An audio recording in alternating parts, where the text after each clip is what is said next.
We sell technology to the online multiplayer game publishers.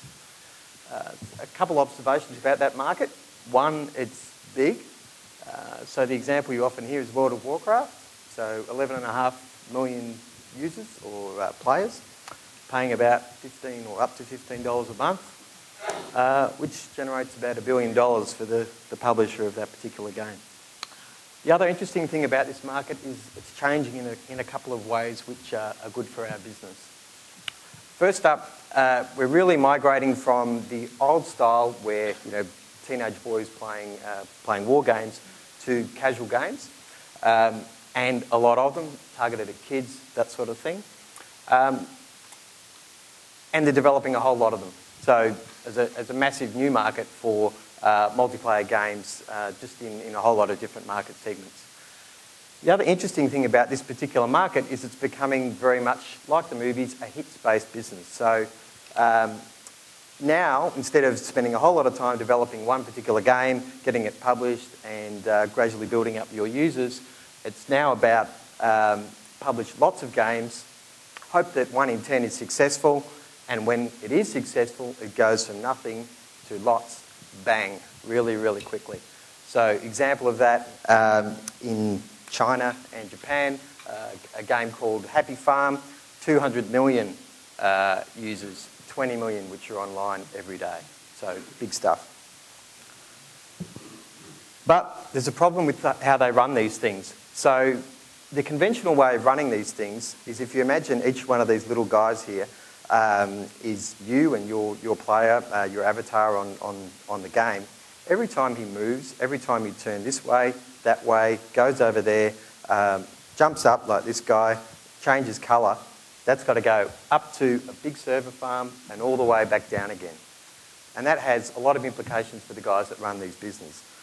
One, it's not scalable. So when you go from 0 users to lots, so do I need lots of infrastructure? Do I need nothing? How do I plan for this? When suddenly it goes bang, what does that mean to the user experience?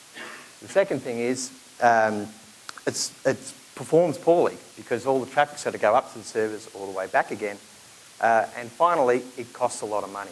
So depending on the type of game, for each one of these users, and if you remember we're talking sort of hundreds, thousands, millions of users online, you're looking at about $4 per user per month.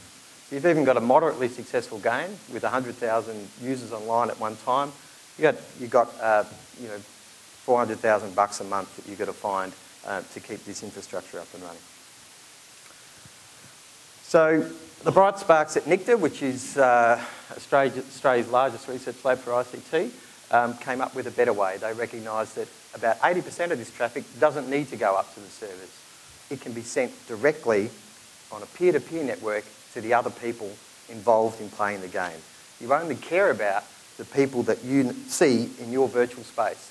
So the ones that are around you are the ones that need to know whether you've moved left or right, jumped up and down. We can send directly to them and save a whole lot of traffic that would normally go to the servers.